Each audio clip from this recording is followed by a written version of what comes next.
The 1981-86 Bush was mainly executed in Luero Triangle. It was a life of uncertainty for the NRA rebels. But everybody knows where he's supposed to go, at what time. But like all battle plans, they all just scatter when the first bullet is fired. The first attack by NRA rebels on position of the government army, the UNLA, was on Kabamba Barracks. The rebels had to walk for 400 kilometers in less than 2 months. Surprise attacks on the enemy really created an impact on him. The attack on Masindi Barracks in February 1984 was successful, although it came at a high cost. Really changed the course of the war because we got a lot of weapons. As the struggle became tougher, Saleh increasingly relied on his field commanders, who he says did a good job.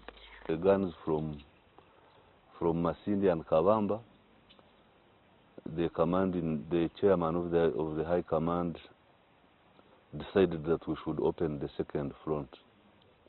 And the late Major General Fred went with to open the Western Front.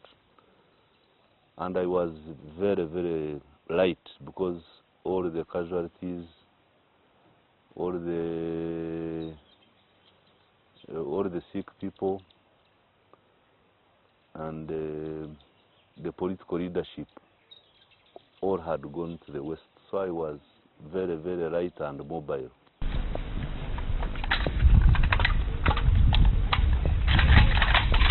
At the Battle of Kembogo, NRA nearly washed out the UNLA. Decided that they must concentrate their force on me and finish me. Because after we opened the second front, the president had to, the chairman of the High Command went outside to do the diplomatic work now because he was comfortable with the military situation. Then there was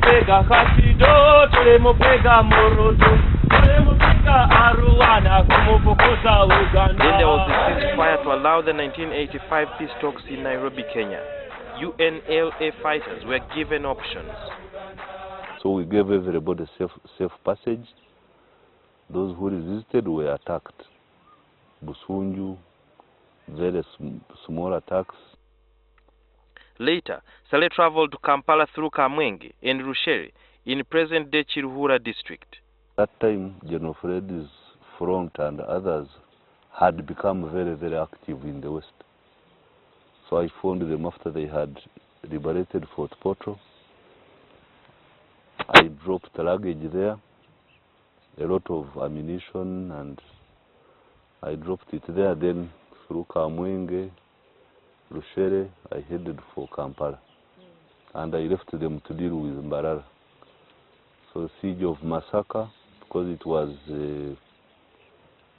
heavily mined or presumed to be mined, so we sieged it for 90 days. Such songs kept the combatants energized. They would sing in celebration of every major victory in the battlefield, like was the case after they crossed River Katonga Bridge.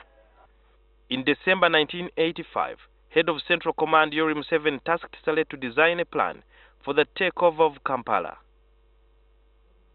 He submitted it on 17th January 1986. The plan was based on intelligence information gathered earlier. It helped the rebel forces know the weapons to use, routes to take, and how to execute the offensive on Kampala, which fell in less than a week. Independence for Uganda, for the people of Uganda, was sacrificed at the altar of opportunism. So how was the final assault executed? To Ruviri, get to Summit View, get to Radio Uganda, get to Makindye, cut off Entebbe Road, and then cut off Bombo Road. Although the resistance from government troops was minimal, some areas were not a walkover. Also around Radio Uganda there, but the rest, and then Makindye also was very, very stubborn. But they all just, in the end, it was concluded by the 26th. Commander was Pecos, the 1st Battalion Pecos, to go to Radio Uganda. deputized by Headache, Fred Mugisha. 3rd Battalion under Rumumba was supposed to go to Ruviri. 5th Battalion was supposed to cut off Entebbe Road. 7th Battalion go for Makindye under Major General Matayo Chargonza. 11th Battalion under Brigadier Shefari Summit View. A year after taking power, President Museveni appointed Saleh the Chief of Combatant Operations. Member of High Command, Salim Saleh Rufu, Major General. He then went on a charm offensive to convince his former colleagues in UNLA, who had fled to exile, to join NRA. But they demanded that Saleh and his team find them at their base in South Sudan. That's when I made peace with the enemy, with the other, because for me I believed there was no enmity between me and UNLA soldiers.